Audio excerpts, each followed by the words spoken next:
Oke, assalamualaikum warahmatullahi wabarakatuh. Kembali lagi bersama saya Rian Fajar Rifai. Di sini kita memasuki mata kuliah praktek pengelasan SMAW. Di sini saya akan menjelaskan terlebih dahulu APD apa saja yang akan kita gunakan dalam melakukan praktek pengelasan SMAW. Oke, yang pertama yaitu ada helm las. Helm las ini berfungsi untuk melindungi kita dari cahaya las ataupun sebagainya.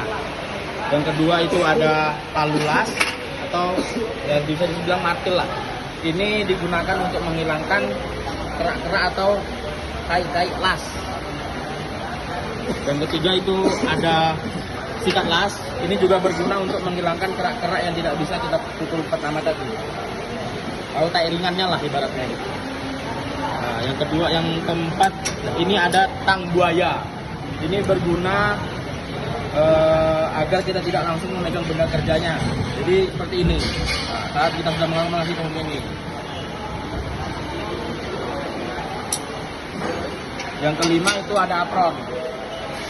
Apron ini digunakan untuk melindungi kita dari serpian-serpian las.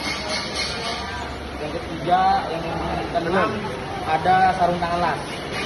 Sarung tangan las ini berguna sebagai isolator atau penghambat dari kita melakukan pengelasan. Kalau kita jangan sekat di sini. Ini satu paket dengan apron juga tadi, tapi untuk melindungi lengan.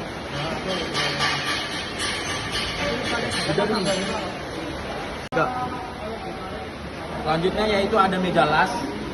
Meja las ya tahu sendirilah kegunaan untuk meletakkan alat benda kerja. Kenapa bentuknya seperti ini, segitiga seperti ini, agar kita pada saat meletakkan benda kerja bisa rata. Tapi dikarenakan ini banyak yang mentekkan lasnya di sini, maka banyak jerawatnya seperti ini. Ini bisa juga disebut elektroda. Inilah yang kita buat untuk menjelaskan. Kita di sini akan memakai elektroda RD 260 E6013. RD ini adalah jenis kawat lasnya dengan milimeter 2,6. 60 ini adalah kekuatan tariknya. 1 ini adalah posisi lasnya.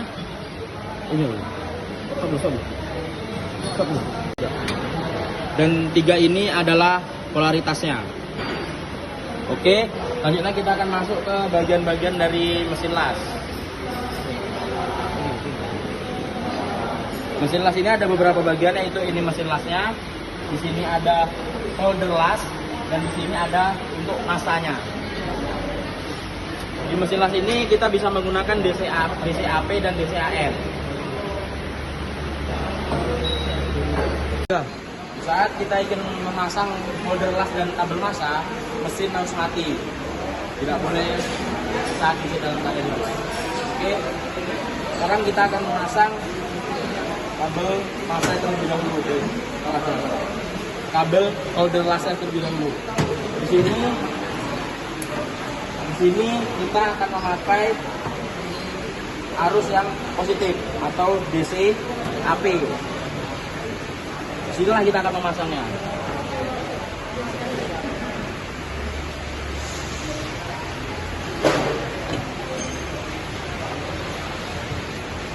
Kalau sudah terpasang di positif,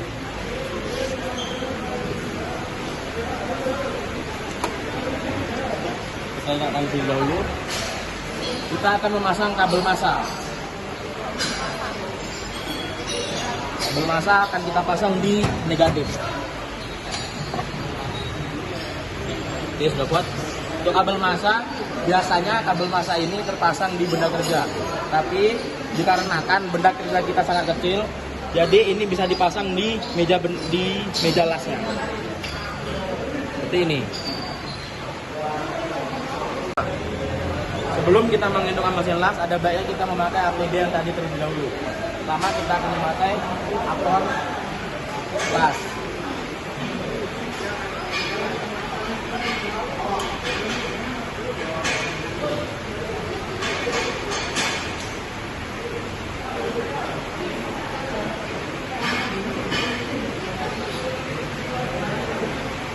Jadi seperti inilah dalam pemasangan apron las. Yang kedua kita akan memakai bagian lengannya.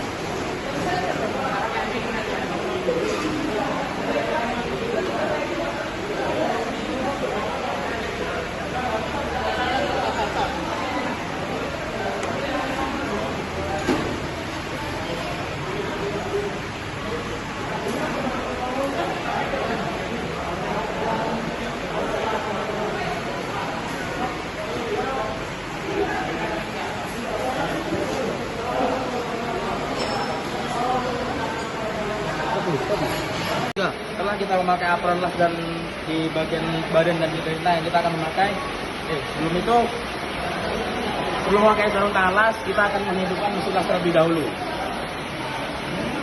Mesinnya ada di belakang sini.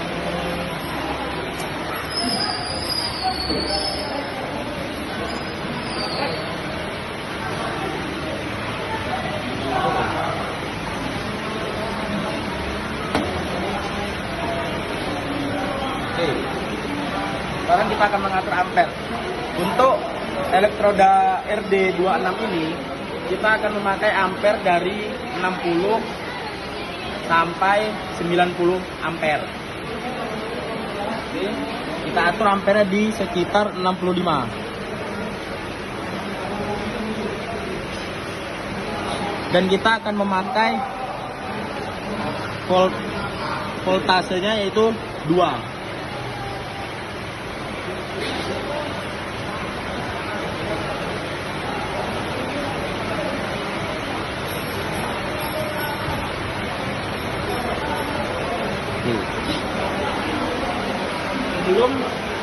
Sebelum melakukan pengelasan, ada baiknya kita memakai sarung tangan terlebih dahulu.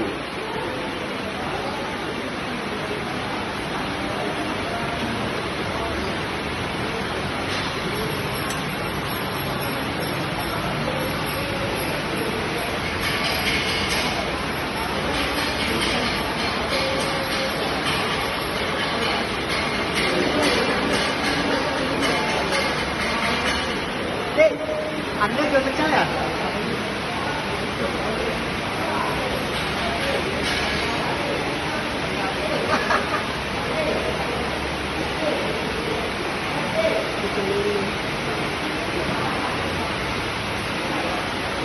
Kacamatamu?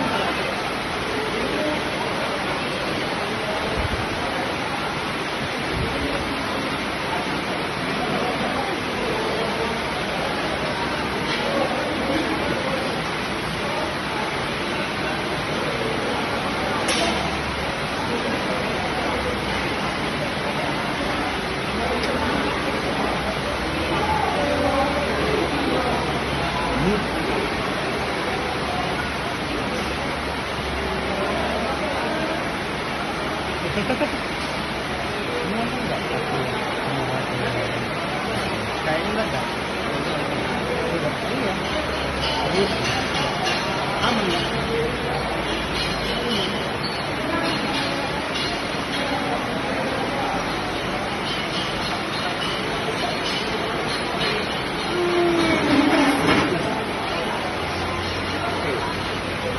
Setelah memakai APD las, kita bisa memulai melakukan kegiatan pengelasan.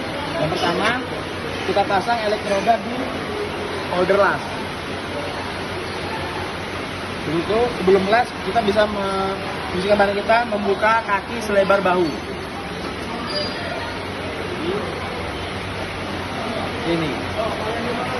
Untuk pemasangan elektroda pada holder las, ini memiliki beberapa variasi. Jadi sesuai kenyamanan kita, bisa seperti ini, ataupun bisa seperti ini. Tergantung kemampuan kita. Kalau saya memang biasanya seperti ini. Untuk posisi las sendiri, itu untuk kemiringannya yaitu sekitar 70 derajat sampai 60 sampai 70 derajat untuk kemiringan stang las. Untuk jarak dari las ke benda kerja itu sekitar 1 sampai 2 mili. Jadi ruang las kita bisa tutup dahulu Karena model helm saya ini manual, jadi saya bisa menggunakan otomatis. Nah, seperti ini. Oke, di sini kita bisa kita tempelkan terlebih dahulu.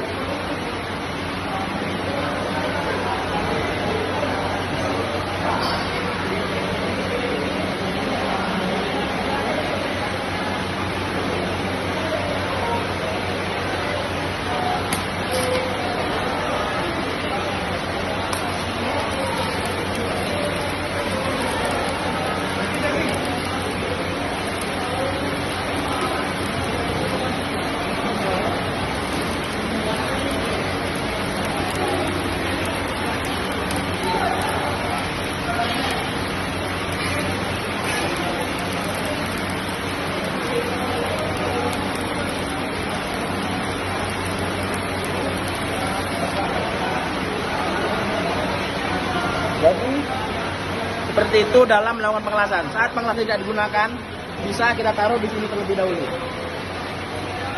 Jadi memang hasilnya kurang bagus karena memang ini namanya juga praktek untuk anak kuliah.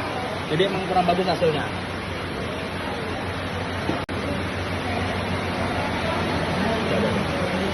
Jadi seperti ini praktek dalam pengelasan. Untuk mendinginkannya bisa kita menggunakan ini untuk memegang benda kerja yang telah kita las tadi. Kita ginikan, baru bisa kita pukul sedikit.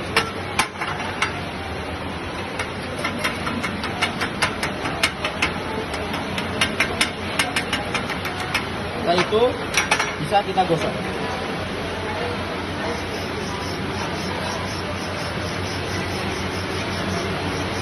Memang hasilnya seperti inilah. Ini saya memang perlu latihan lagi. Baik, sekian penjelasan dari saya tentang praktek las. Lebih dan kurang saya mohon maaf. Saya akhiri. Wassalamualaikum warahmatullahi wabarakatuh.